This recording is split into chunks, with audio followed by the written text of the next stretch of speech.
দর্শক, ঈদ বিনোদনের খবর জানাতে এবারে আমাদের সাথে যুক্ত হচ্ছেন সহকর্মীরা। শুরুতেই যাচ্ছি রাঙামাটিতে, সেখানে আছেন ফাতেমা জান্নাত মুমু। মুমু, ঈদ বিনোদন কেন্দ্রগুলোতে তো ভিড় বেড়েছে পর্যটকদের, আপনার ওখানে কি পরিস্থিতি দেখছেন বিস্তারিত জানাবেন।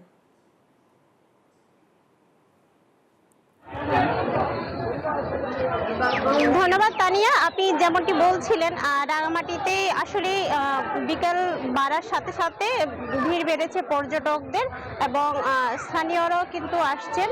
অনেক দর্শনার্থী আমরা দেখতে পাচ্ছি রাঙামাটি পলওয়েল পার্কে। রাঙামাটি বিভিন্ন পর্যটন কেন্দ্রগুলোতেও আমরা দেখেছি বিকেল হওয়ার সাথে সাথে অনেক পর্যটক আনাগোনা বেড়েছে, সবাই ঘুরে বেড়াচ্ছে পরিবার পরিজন নিয়ে। স্থানীয়রাও এসেছেন, সেজন্য পর্যটন কেন্দ্রগুলো জমে উঠেছে এক কথায় বলা যায়। এবং বলছেন তারা রাঙামাটির যে রূপ বৈচিত্র্য এবং রূপ বৈচিত্র্য সবকিছু মিলে রাঙামাটির একটি অন্যরকম পরিবেশ বিরাজ করছে। উৎসবে ঈদ এবং বৈশাখী সবকিছু মিলে রাঙামাটি এখন অন্যরকম পরিবেশ। রাঙামাটি শুধু ঝুলন্ত সেতু নয়, আমরা দেখেছি কাপ্তাই হ্রদেও অনেকে নৌ ভ্রমণে আছেন এবং বলছেন তারা অসাধারণ প্রকৃতি এবং একই সাথে রাঙামাটির কাপ্তাই আসাম বস্তি যে সড়কটি, সেখানেও কিন্তু অনেক পর্যটকদের আনাগোনা আমরা দেখেছি। তারা ঘুরে বেড়াচ্ছেন পরিবার পরিজন নিয়ে। তাদেরকে নিরাপত্তা দেওয়ার জন্য পুলিশের পক্ষ থেকে 4 স্তরের নিরাপত্তার ব্যবস্থা করা হয়েছে এবং রাঙামাটির বিভিন্ন মোটেলগুলোতেও কিন্তু পর্যটকদের বুকিং আছে, ভিড়ও আছে, যেহেতু ঈদের ছুটি আছে। সবকিছু মিলায় রাঙামাটি এখন উৎসবের নগরী বলা যায় এক কথায়। তো রাঙামাটি থেকে এই ছিল আমার কাছে সর্বশেষ তথ্য। আমার সাথে রংপুর থেকে যুক্ত আছেন আমাদের সহকর্মী রেজুল করিম মানিক। আমরা সরাসরি চলে যাচ্ছি তার কাছে, তার এলাকার বিনোদন কেন্দ্রের খবর জানাবেন তিনি।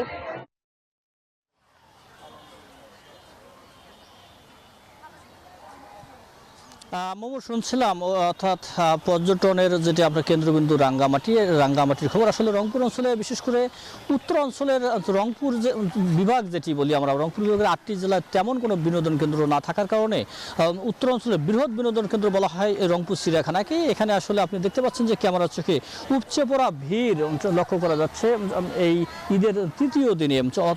বান্ডেল থাকলে প্রতি সেনমানিতে টাকা বাঁচবে।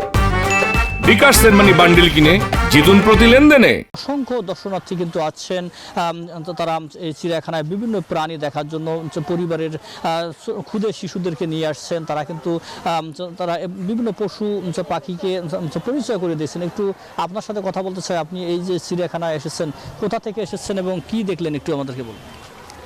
আমি লালমনিরহাট জেলা থেকে এসেছি। এখানে এসে অনেক কিছুই দেখলাম।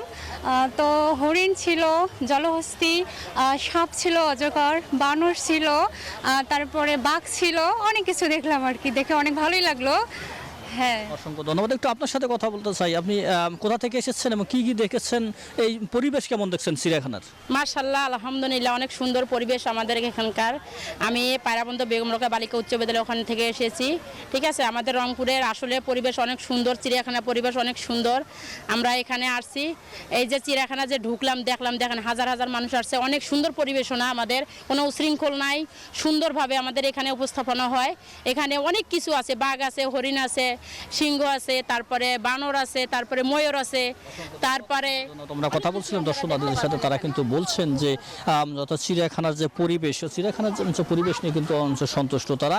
আপনাকে যদি বলি যে আমরা সকাল থেকে চিড়িয়াখানা রয়েছি, ঠাকুরগাঁ, দিনাজপুর, বগুড়া, জয়পুরহাট থেকে শুরু করে বিভিন্ন যে জায়গা থেকে শত শত মানুষ কিন্তু এই চিড়িয়াখানায় এসেছেন। আমরা ইজারাদারের সাথে কথা বলেছি, ইজারাদার বলেছে যে অর্থাৎ 2টি জিরাফ সহ অ্যারাবিয়ান হর্স সহ অন্যান্য যে প্রাণী রয়েছে সেগুলো নতুন সংযোজন রয়েছে। একটু পরিবেশ নিয়ে কথা বলতেছে এখানকার দায়িত্বরত পুলিশ কর্মকর্তা। একটু সংক্ষিপ্ত আকারে বলবেন যে পরিবেশটা কেমন রয়েছে চিড়িয়াখানার। আচ্ছা, বিসমিল্লাহির রহমানির রহিম। আমি SI Mohammad Ziaur Rahman, tourist police থেকে।